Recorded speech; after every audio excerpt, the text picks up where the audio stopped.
உலக தமிழ் சொந்தங்கள் அனைவருக்கும் வணக்கம். வல்லினம் வாய்ஸ் சேனலுக்கு உங்களை வரவேற்கிறோம். இந்த சேனல் தொடங்கப்பட்டதுக்கான நோக்கம் என்னன்னா, தமிழ் தேசிய அரசியல் கருத்தியலை மக்கள்கிட்ட கொண்டு போய் சேர்த்து அதன் மூலியமா ஒரு அரசியல் மாற்றத்தை உருவாக்குறதுக்காக தொடங்கப்பட்டிருக்கு. வல்லினம் வாய்ஸ் சேனலுக்கு உங்களுடைய ஆதரவு கொடுங்க, சப்ஸ்கிரைப் பண்ணுங்க, வீடியோஸ் பிடிச்சிருந்தா லைக் பண்ணுங்க, ஷேர் பண்ணுங்க. நன்றி. தாய் மண்ணிற்கும் தமிழ் மக்கள் அனைவருக்கும் வணக்கம். சமீபமாக பார்த்தீங்கன்னா, விஜய் மற்றும் சங்கீதாவோட விவாகரத்து வழக்கு தீவிரமாக போயிட்டு இருந்தது. இப்போ அந்த வழக்கில் மேலும் ஒரு சூடு பிடிக்கிற மாதிரி இன்னொரு விஷயம் நடந்தது சமீபத்தில். நேற்றைய தினம் விஜய் ஏஜிஎஸ் குடும்பத்தோட திருமண நிகழ்வில் கலந்துக்கிட்டாரு. ஸோ இதை பற்றி பேசுறதுக்கு நம்மளோடும் தமிழ் தேசிய ஆதரவாளர் கார்த்திகேயன் இணைஞ்சிருக்காரு. அவரிடம் பேசுவோம். வணக்கம் கார்த்திகேயன். வணக்கம் பேரன். இப்போ விஜய் பார்த்தீங்கன்னா, அவர் மனைவி சங்கீதா எங்களோட வாழ்ந்த வாழ்க்கை கொஞ்ச நாளாக ரொம்ப சரியில்லை அப்படின்னு சொல்லி விஜய் மேலே வழக்கு தொடர்ந்துருக்காங்க. அதாவது விவாகரத்துக்கு வழக்கு தொடர்ந்துருக்காங்க. விஜய் தரப்புலேருந்து இதுக்கான எந்த மறுப்புமே வரல. ஆனால் விஜய் நேற்றைய தினம் ஏஜிஎஸ் குடும்பத்தோட திருமண நிகழ்வு த்ரிஷாவோட பங்கு பெற்றிருந்தாரு. இதை பற்றி ஜோடி போட்டுன்னு போயிருந்தாங்க. ஆமாம், ஒன்றா வந்திருந்தாங்க. அது கொஞ்சம் சர்ச்சையாயிருக்கு. இணையதளம் முழுக்க இப்போ அதை தான் பேசிட்டு இருக்காங்க. அதை பற்றி இந்த மாதிரி சம்பவம் இதுக்கு முன்னாடி நடந்திருக்கு, ஆனால் இதான் முதல் தடவை.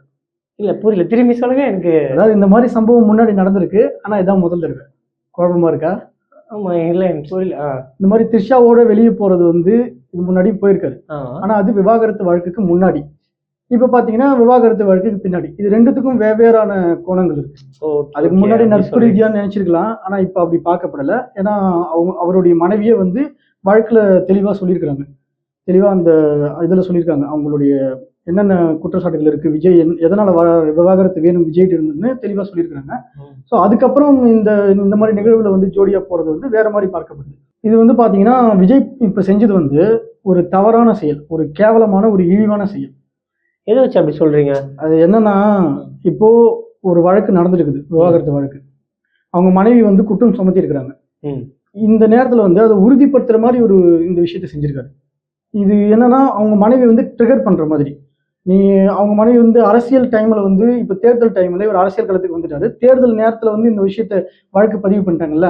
இப்போ நீ தேர்தல் நேரத்தில் வழக்கு பதிவு பண்ணுறியா, எனக்கு ஒரு பிரச்சனை உருவாக்கியா, அப்போ உன்னை எரிச்சல் ஆக்குற மாதிரி, உன்னை நீ ஒரு மன உளைச்சல் ஆக்குற மாதிரி நான் பண்ணுற பாரு அப்படின்னு ஒரு ஈகோ கேரக்டர் மாதிரி பண்ணுறாரு. அப்படிதான் தெரியுது பார்க்கும்போது.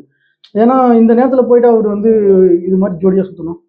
இப்போதானே வழக்கு பதிவு பண்ணிக்கிறாங்க. வழக்கு போயிட்டு தேர்தல் முடிஞ்சதுக்கு அப்புறம் தானே அதுக்கு அந்த வழக்கு போனதுக்கு அப்புறம் விவாகரத்துக்கு அப்புறம் விவாகரத்து முடிஞ்சிருச்சு, விவாகரத்து ஆயிடுச்சு. அதுக்கப்புறம் நீங்கள் யாரும் விட போனாலும் போங்க வாங்க, இன்னும் விவாகரத்து வழக்கு போயிடுக்குது.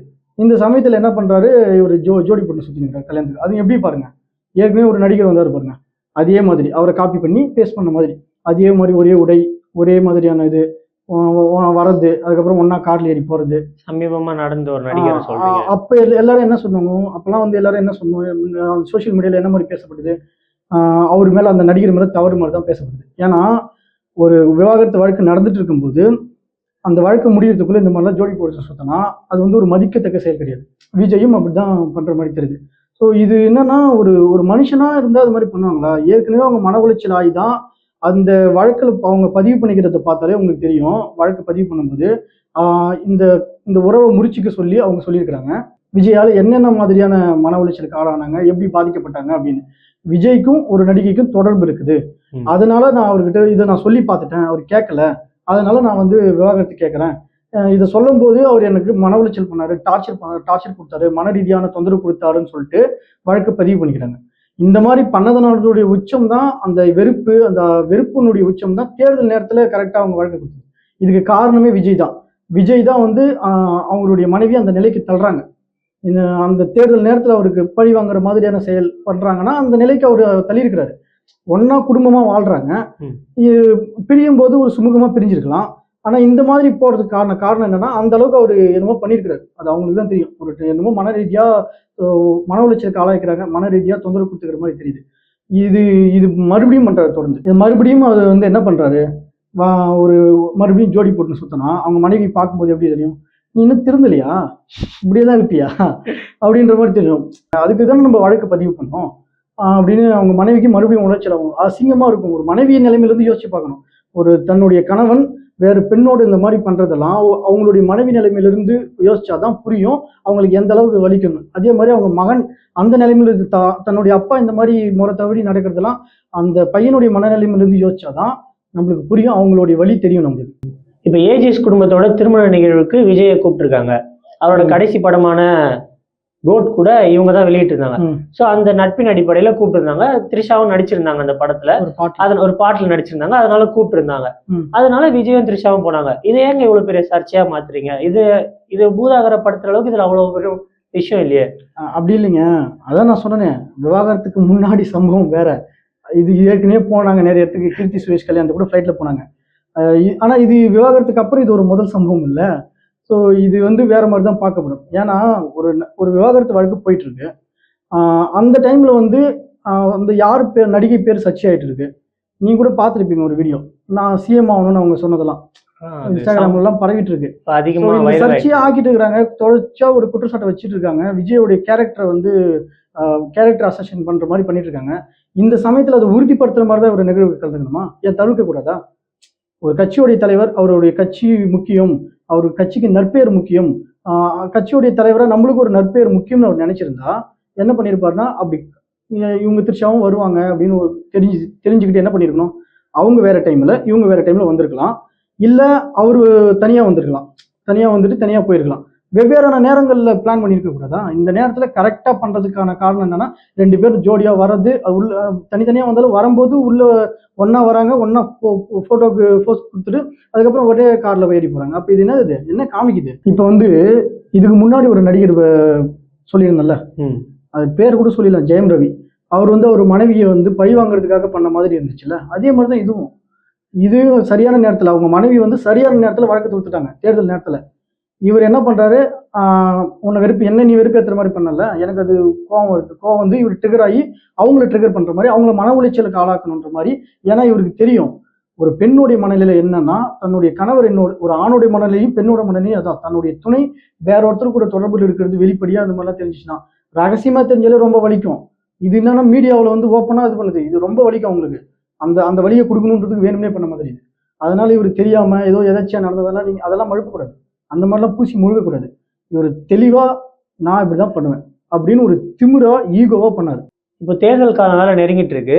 இந்த மாதிரி நேரத்துல வந்து திருமதி சங்கீதா அவர்கள், விஜயோட மனைவி வந்து இந்த மாதிரி வழக்கு தொடர்ந்துருக்குது அவ்வளவு முறையா இல்லைல்ல, சரியான போக்கு இல்லைல்ல. அதாங்க அவங்க வந்து அவர் பண்ண டார்ச்சர் அந்த அளவுக்கு இருந்ததுனால அவங்க பண்ணியிருக்கிறாங்க. இப்போ ஒரு ஆடியோ கொஞ்சம் ரிலீஸ் ஆயிடுச்சு, விஜய் தரப்புல இருந்து திமுக புரபகண்டா பண்ற மாதிரி, திமுக வந்து அவங்கள மனைவியை தூண்டி கேஸ் கொடுக்குற மாதிரி பண்ண மாதிரி இவங்க ஒரு ஆடியோ ரிலீஸ் ஆச்சு. பிஆர் டீம்ல இருந்து ஆடியோ ரிலீஸ் ஆச்சு. இந்த மாதிரி புரபகண்டா பண்ணணும், இந்த மாதிரி நம்ம செட் பண்ணணும், அண்ணனை காப்பாற்றணுன்ற மாதிரி ஒன்று பண்ணாங்க.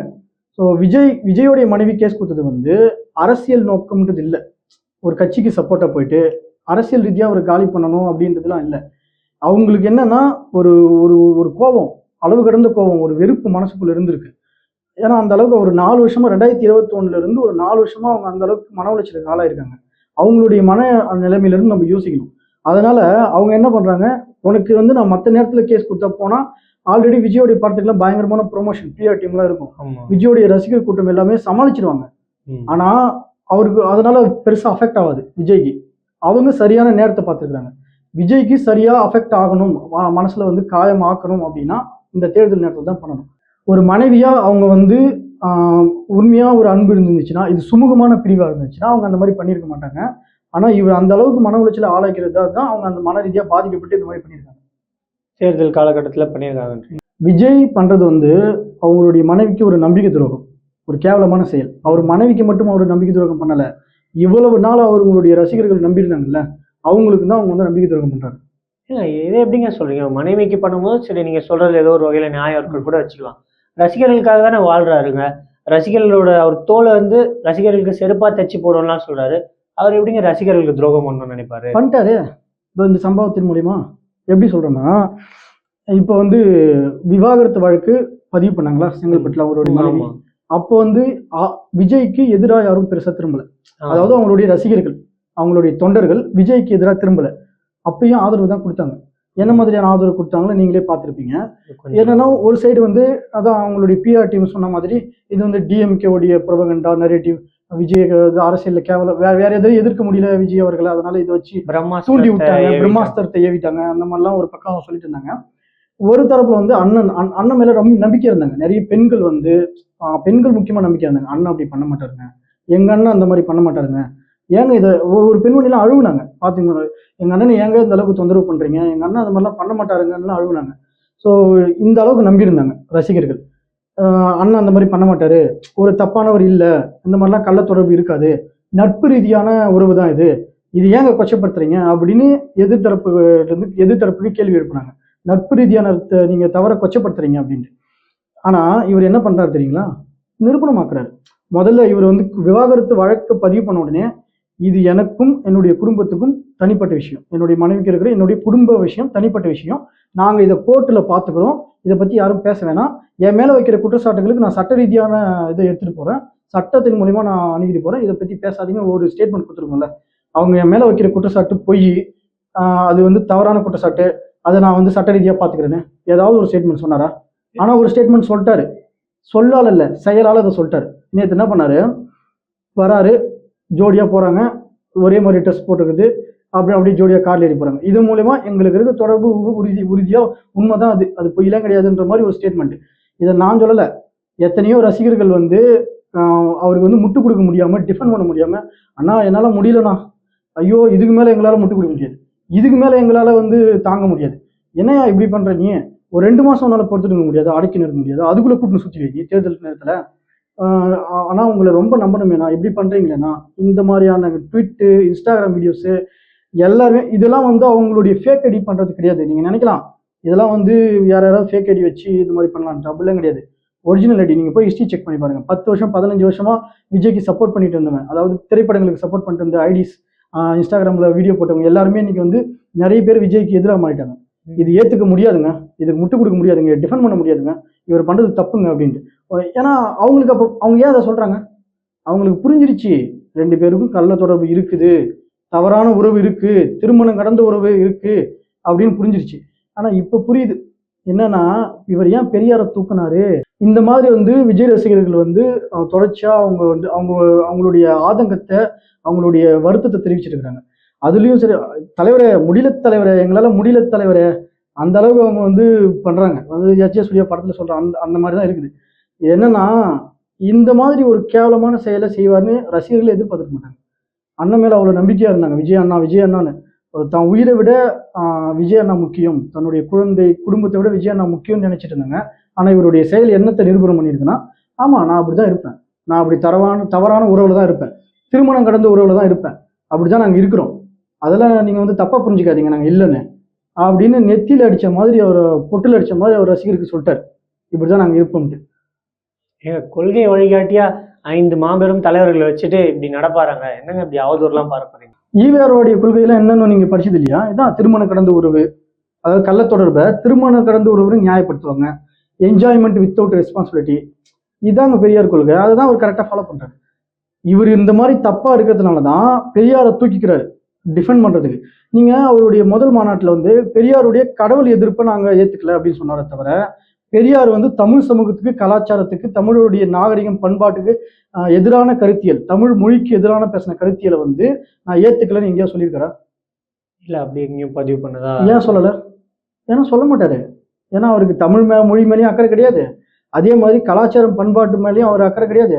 ஒருவனுக்கு ஒருத்தி தான்ன்ற அந்த அந்த அந்த கலாச்சாரத்து மேலாம் அவருக்கு அவர் ஈர்ப்பா இல்லை, அதெல்லாம் அவர் பின்பற்றலை. அவர் யார் வேணாலும் நம்ம குடும்பமா இருந்தாலும் என்ன இருந்தாலும் நம்ம கள்ள தொடர்பு வச்சுக்கிறதுலாம் நார்மல் அப்படின்னு நினைக்கிறது தான், அப்படி இருக்கிறாரு. அதுதான் அவர் வெளிப்படுத்துறாரு நேற்று நடந்த நிகழ்வுல. இது வந்து அவரோட தனிப்பட்ட பர்சனல் விஷயம், இதெல்லாம் பார்த்தாங்க மக்கள் ஓட்டு போட போறாங்க. ஏன் இதுக்கு முன்னாடி இருந்த தலைவர்கள் யாரும் இந்த மாதிரி பண்ணது இல்லையா? அவங்களுக்குலாம் மக்கள் ஓட்டு போடுறது இல்லையா? இது வந்து எல்லாரும் பண்றது தானுங்க, இது ஏங்க இவ்வளவு பெரிய விஷயமாக்குறீங்க? அப்படி இல்லைங்க, அப்போ நீங்களே ஒத்துக்கிறீங்க, அப்ப விஜய் ஒத்துக்கிறாரு, இதுக்கு முன்னாடி பண்ண அரசியல்வாதிங்க மாதிரி தான் நானுன்றது ஒத்துக்கிறாரு. அப்போ மாற்று சக்தி, மாற்று அரசியலுக்குலாம் நான் வரல, இதுக்கு முன்னாடி பண்ணவங்க தப்பை நீங்க சரி நியாயப்படுத்துறீங்கன்னா அப்ப நீங்களும் அதை ஒத்துக்கிறீங்க, நானும் அந்த தப்பு பண்ணுவேன்னு. இதுக்கு முன்னாடி ஊழல் பண்ணாங்களே, லஞ்சத்தை அதிகரிச்சாங்களே, மது போதை அதிகரிச்சாங்களே, அதுவும் இல்லாமல் இந்த கஞ்சா மாதிரியான போதைக்கெல்லாம் ஆதரவு இருக்காங்களே, இதெல்லாம் நீங்கள் எதிர்த்து பேசுறீங்களா மேடையில்? இதெல்லாம் எதிர்த்து ஆமா. பேசுறீங்களா? அப்போ அந்த தலைவர்கள் எல்லாம் அந்த மாதிரி தவறான தனி மனித ஒழுக்கத்தோடு இல்லை, குடும்ப வாழ்க்கையிலும் சரியா இல்லை, அந்த மாதிரி இருக்கிறாங்க. அதே மாதிரி அவங்க பொது வாழ்க்கையிலும் சரியில்லை. அப்போ நீங்களும் அப்படிதான் போவீங்களா? நான் கேட்குறேன். அப்போ நீங்க வந்து இப்போ மேடையில் வெறுமனே பேசிட்டு இருக்கிறீங்க. ஆட்சிக்கு வந்தா நீங்களும் ஊழல் பண்ணுவீங்க. ஊழல் பண்ணிட்டு லஞ்சம் வாங்குறவங்களுடைய ஆட்சியில அதிகாரிகள்லாம் லஞ்சம் வாங்குவாங்க. இதே மாதிரி போதை கல்ச்சர்லாம் இப்படி தான் இருக்கும். ஆனா நீங்க என்ன பண்ணுவீங்க? இதெல்லாம் இதுக்கு முன்னாடி ஆட்சியில் இல்லையா? இதுக்கு முன்னாடிலாம் இல்லையா என்ன? அது எல்லாமே இருந்தது தானே. நீங்க மட்டும் என்ன கேள்வி கேட்குறீங்க? இதுக்கு முன்னாடி இருந்துச்சு தானே. அவங்க நீங்க தொடர்ந்து ஆட்சிக்கு வர வச்சீங்கல்ல அப்படின்ற கேள்வி கேட்பீங்களா? எங்க அண்ணன் வந்தா எல்லாத்தையும் மாத்திருவாருங்க. நீங்க வந்து அவதூறு பரப்புறாதீங்க. முதல்ல தன்னை மாத்திக்கணும். புரியுதுங்களா? ஒரு அரசியலுக்கு வர தலைவர் வந்து தன்னை மாத்திக்கணும் முதல்ல. ஒரு தனி மனித ஒழுக்கத்தோடு இருக்கணும். ஏன் சொல்றோம்னா, தனி மனித ஒழுக்கம் ஒரு குடும்ப வாழ்க்கையில கரெக்டா இருக்கிற ஒரு தலைவர் தான் அரசியலையும் பொது வாழ்க்கையிலும் கரெக்டா இருப்பாங்க. இதுக்கு முன்னாடி இருந்த தலைவர்கள் அப்படி கிடையாது. நீங்களே சொல்றீங்க இதுக்கு இதெல்லாம் எல்லாருக்குமே இந்த இந்த தொடர்புலாம் இருக்க தான் செய்யுங்க, இதெல்லாம் நார்மலுங்க. அந்த மாதிரிலாம் நார்மலைஸ் பண்ண முடியாது. ஏன்னா நம்ம மாற்ற வேண்டியது கல்ச்சரையும் மாற்றணும். அது இப்போ திராவிட அரசியல் கல்ச்சரை கெடுத்து வச்சுக்குது. இந்த பெரியார் கொள்கை, ஈவேரோடைய கொள்கையெல்லாம் எடுத்துக்கிட்டு, முக்கியமா பெண்ணிய கொள்கையெல்லாம் எடுத்துட்டு கல்ச்சரை நாசமாக்கி வச்சுக்குது. எல்ஜிபிடிக்கு ஆதரவா இருக்கு. இந்த விஷயத்தெல்லாம் சரி பண்றதா இல்லையா? இதெல்லாம் சரி பண்ணணும்னா முதல்ல நீங்க சரியா இருக்கணுமே. நீ ஏன் சரியில்லை, அப்புறம் நீ இதெல்லாம் சரி பண்ண போறியான்னு கேள்வி வருமா இல்லையா? இப்போ தேர்தல் நெருங்கி வரும் காலகட்டத்துல விஜய் பண்ற சின்ன சின்ன தவறுகள்லாம் வந்து இந்த மாதிரி பூதாகரப்படுத்தி அவரோட செல்வாக்கை சரிச்சிடலான்னு பாக்குறாங்க பல பேர். அதுல ஆளுங்கட்சி ஒன்றும் விதிவிலக்கு இல்லை. இப்போ ஆளுங்கட்சியும் தான் எத்தனையோ தவறுகள் பண்ணுது. இதெல்லாம் மக்கள் வந்து விமர்சனமாக்கி பெரிய விஷயம் ஆக்குறது இல்ல. தாவேகா தொண்டர்கள் வந்து ரொம்ப உறுதியா இருக்காங்க. இந்த வருடம் வந்து கண்டிப்பா நாங்க ஜெயிப்போம் அப்படின்ட்டு, தேர்தலில் ஜெயிச்சு முதலமைச்சர் ஆகணும். அதெல்லாம் வந்து மறுத்து சொல்ற மாதிரி இருக்கு உங்களோட பதில்.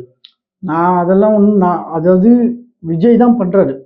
அவருடைய செல்வாக்கை சரிக்கிறதுலாம் அடுத்தவங்க பண்ணணும் இல்லை. அவரே தான் அவருக்கான குழியை தோண்டி அதில் அவரே இறங்கி பட்டு அதிலே மண்ணு போட்டு அவரே முடிக்கிறாரு. ஏன்னா இப்போ டிஎம்கே த்ரிஷா அவங்க கூட்டு போக சொல்லிச்சு, புரியுதுங்களா? இல்லை நான் இப்போ தமிழ் தேசியவாதிகள் தான் கூட்டு போக சொன்னாங்களா? அதெல்லாம் கிடையாதுங்க. இப்போ அவர் என்ன பண்ணணும்? அவரு வந்து டிஎம்கேவை உறுதியை எதிர்க்கணும். அவங்க என்னென்ன விஷயங்களை பண்றாரோ அது எல்லாத்தையும் எதிர்க்கணும். அது பேச்சு பொருளாக ஆக்கணும். இவர் இந்த மாதிரி விஷயங்கள் பண்றாருல்ல, விவாகரத்து வழக்கு நடக்குது, அது மட்டும் ஒரு பக்கம் நடக்கட்டும். அவர் மட்டும் வேலையை பார்த்துட்டு போக வேண்டியதானே. இந்த நேரத்தில் எதுக்கு அவர் த்ரிஷாவை கூப்பிட்டு ஜோடி போட்டு சுற்றணும்? கல்யாணத்தில் ஜோடி போட்டு ஃபோட்டோ கொடுக்கணும். இது ஒரு பேசு பொருளை ஆக்குறதே விஜய் தான். அவர் வந்து அவர் மனைவிக்கு ஒரு ரிப்ளை கொடுக்குற மாதிரி பண்றாரு. ஒரு எரிச்சல் விடுற மாதிரி, வெறுப்படையணும், டிப்ரெஷன் ஆக்கணும்னு பண்றாரு, மன உளைச்சல் ஆக்கணும்னு பண்றாரு ஒரு மனைவிக்கு.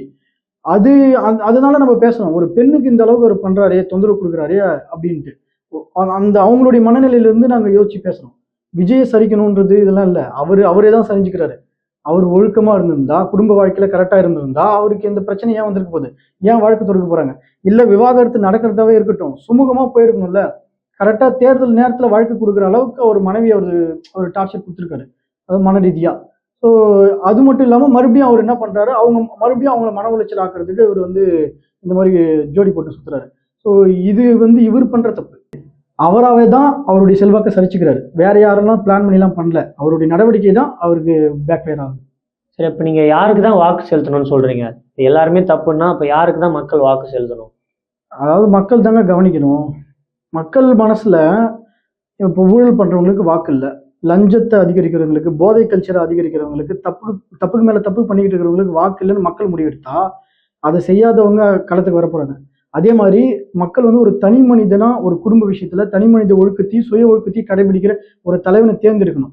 அந்த மாதிரி மக்கள் மனசுல அந்த புரிதல் இருந்துச்சுன்னா சரியானவங்க யாரோ அவங்க வந்து வெளிப்படுவாங்க. மக்கள் அவங்களுக்கு வாக்கு செலுத்தும் போது அவங்க அதிகாரத்துக்கு வரப்போறாங்க. தொடர்ந்து மக்கள் வந்து தவறானவங்களை தேர்ந்தெடுக்கிறதுனால தான் எப்படி இருந்தாலும் பரவாயில்ல அப்படின்னு விஜய் மாதிரியான ஆட்கள்லாம் வந்து நம்ம எப்படி இருந்தாலும் பரவாயில்ல, நம்மளுக்கு முட்டு கொடுக்கறதுக்கு ஒரு கூட்டம் இருக்குது, பிஆர் டீம் இருக்கு, ஸோ இதை வச்சுலாம் நம்ம ப்ரொபகண்டா செட் பண்ணிக்கலாம், நம்ம மேல தப்பு இல்லாத மாதிரி காமிச்சிக்கலாம், இதை பார்த்துலாம் மக்களை ஓட்ட போட போறாங்க, மக்கள்கிட்ட முட்டாளா இருக்கிறாங்களே அப்படின்னு நினைச்சிட்டு இப்படி இருக்கிற ஆட்கள் கட்சி ஆரம்பிக்கிறாங்க, அரசியலுக்கு வராங்க. இதே மக்கள் கரெக்டாக இருந்தாங்கன்னு வச்சுங்க, மக்கள் வந்து நாங்கள் சரியான ஆளை தான் தேர்ந்தெடுப்போம் அப்படின்னு வாக்கு செலுத்துறாங்க, அந்த மனநிலையில் இருக்கிறாங்கன்னா இவங்களாம் வரவே மாட்டாங்க. இவங்களாம் வரணும்னு நினைக்க மாட்டாங்க. ஏன்னா வந்தாலும் ஜெயிக்க முடியாது, மக்கள் கரெக்டாக இருக்கிறாங்கன்னு. ஸோ நான் மக்கள்கிட்ட நான் சொல்றது என்னன்னா, நீங்க தெளிவா இருங்க. யார் தனி மனித ஒழுக்கம், குடும்ப வாழ்க்கை, நம்மளுடைய தமிழ்நாட்டு கலாச்சாரம், தமிழருடைய பண்பாடு, கலாச்சாரம், மொழியை பாதுகாக்கிறது, இதுக்கெல்லாம் யார் வந்து சரியா இருப்பாங்க, இது எல்லாத்தையும் யார் சரியா அவங்களுடைய செயல்பாடுகள் மூலயமா சரியா பண்ணிட்டு இருக்காங்க, இதெல்லாம் நீங்களே கவனிச்சு அதுக்கப்புறம் அவங்களுடைய கொள்கை கோட்பாடுகள் எல்லாத்தையும் கவனிச்சு நீங்க ஓட்டு போடுங்க. அதுதான் வந்து நம்ம சொல்ல முடியும். இப்போ மக்கள் வந்து சரியான நபரை தேர்ந்தெடுக்கணும்னு நீங்க சொல்ல வரீங்களா, இல்ல சரியான நபர்கள் மக்களை மாத்தணும்னு சொல்ல வரீங்களா? ரெண்டுமே தான் இருக்கணும். முதல்ல வந்து இப்போ அரசியல் சூழ்நிலையில வந்து இந்த திராவிட அரசியல் வந்து ஒரு சுயநலமான ஒரு மனநிலையை மக்கள்கிட்ட உருவாக்கிட்டாங்க. எப்படின்னா, தான் பொழைச்சா போதும், தான் நல்லா இருந்தா போதும். அது சில அரசியல் கட்சியில் இருக்கிறவங்கலாம் தான் மட்டும் நல்லா இருந்தா போதும். அந்த சுயநலமான ஒரு போக்கு இருக்குல்ல, இந்த மாதிரி இருக்கிறதுனால தான் சுயநலவாதிகள் அரசியலுக்கு வராங்க. ஸோ நம்ம என்ன பண்ணணும்னா, நம்மளுக்கு எல்லாமே நல்லது நடக்கணும். ஒரு ஆட்சி அதிகாரத்தில் இருக்கிறவங்க நல்லது பண்ணணும் அப்படின்னா, மக்கள் முதல்ல பொதுநலமா சிந்திக்கணும். மக்களுக்கு பொதுநல சிந்தனை வரணும் அப்படின்னா, ஒரு நல்ல தலைவர் வந்து அவரு ஒரு ஒழுக்கமா இருந்து, சரியான ஒரு சரியான முறையில அவருடைய வாழ்வியல கொண்டு போயிட்டு, அவர் தனி மனித ஒழுக்கத்தையும் கடைபிடிச்சுட்டு, ஒரு ஒரு தலைவனா எமர்ஜ் ஆகி வரணும். பொது வாழ்க்கைக்கும் அப்படி ஒரு நபர் வரும்போது, சரியான தலைவன் வரும்போது, மக்களும் தொடர்ந்து அவங்க அந்த தலைவர் அரசியல் செயல்பாட்டில் இருக்கும்போது மக்கள் புரிஞ்சுப்பாங்க. இவர் சரியா இருக்கிறாருன்ட்டு. அவர் மூலியமா மக்களுக்கு அந்த மனநிலை மாற்றம் வந்துரும். இதுதான் நான் நினைக்கிறேன். ஏன்னா மக்களை திருத்துற ஒரு தலைவனும் வரணும். அதே மாதிரி மக்களும் மனமாற்றம் அடையணும். சரியான ஒரு நபர் தான் அரசியலுக்கு வரணுன்ற ஒரு முடிவில் இருக்கணும். ஒரு நடிகர், அதுவும் உச்சபட்ச நடிகர், அவருக்கு ஃபேன் ஃபாலோவிங் அதிகமா இருக்கு. ஸோ அவர் வரட்டும், அவர் வந்து என்ன பண்றாருன்னு பார்ப்போம் அப்படின்லாம் ஓட்டு போட்டா, அவர் வந்து பண்ணதே தான் பண்ணுவாரு. ஏன்னா அவங்க தான் சொல்றாங்களே. அவர் என்ன சொல்றாரு? அவர் என்ன நினைச்சிட்டு இந்த செயலை பண்றாரு? கள்ள தொடர்புல இருக்குதுன்னா நார்மல். இது யார் பெருசா பார்க்க போறாங்க? இது எல்லாரும் என்ன நம்மளுக்கு ஓட்டு பாதிப்பு வந்துட போகுது. நம்மளுக்கு அந்த ஓட்டுலாம் அப்படிதான் வரும். இதெல்லாம் பார்க்க மாட்டாங்கன்னு அவர் நினைக்கிறாருன்னா, அது புரிஞ்சுக்குங்க. அந்த மாதிரி தான் மக்கள் மனநிலை இருக்குதா அவர் நினைக்கிறாரு. மக்களை முட்டாளா நினைக்கிறாரு. அப்போ அவருக்கு இந்த எலெக்ஷன்ல ஒரு பாடத்தை கற்றுக் கொடுத்தா, இந்த மாதிரி இருந்தா நாங்க தேர்ந்தெடுக்க மாட்டோம், உனக்கு தலைவனா நினைக்க மாட்டோம் அப்படின்னு இருந்தா, அப்படி மக்கள் ஒரு முடிவுக்கு வந்தா, அதுக்கப்புறம் அவர் புரிஞ்சுப்பாங்க. அடுத்தடுத்து அரசியலுக்கு வரவங்க புரிஞ்சுப்பாங்க. தனி மனித ஒழுக்கமும் முக்கியம். இப்போ வந்து மக்கள் வந்து விழிப்புணர்வா இருக்கணும். அவங்க வந்து சரியான ஆட்களை தேர்ந்தெடுக்கணும். சரியா இல்லைன்னா அவங்களை தேர்ந்தெடுக்க கூடாதுன்னு சொல்ல வரீங்க. முக்கியம். சரியான நபர்கள் கிட்ட அதிகாரம் வரும்போது தான் நம்மளுக்கான மண் வளம், நீர் வளம், இந்த மண்ணோட மொழி, கலாச்சாரம், பண்பாடுலாம் காக்கப்படும்னு சொல்ல வரீங்க. நீங்க மக்களுக்கு புரிஞ்சிருக்கும்னு நினைக்கிறேன் நீங்க சொன்னது. நன்றி கார்த்திகேயன். நன்றி.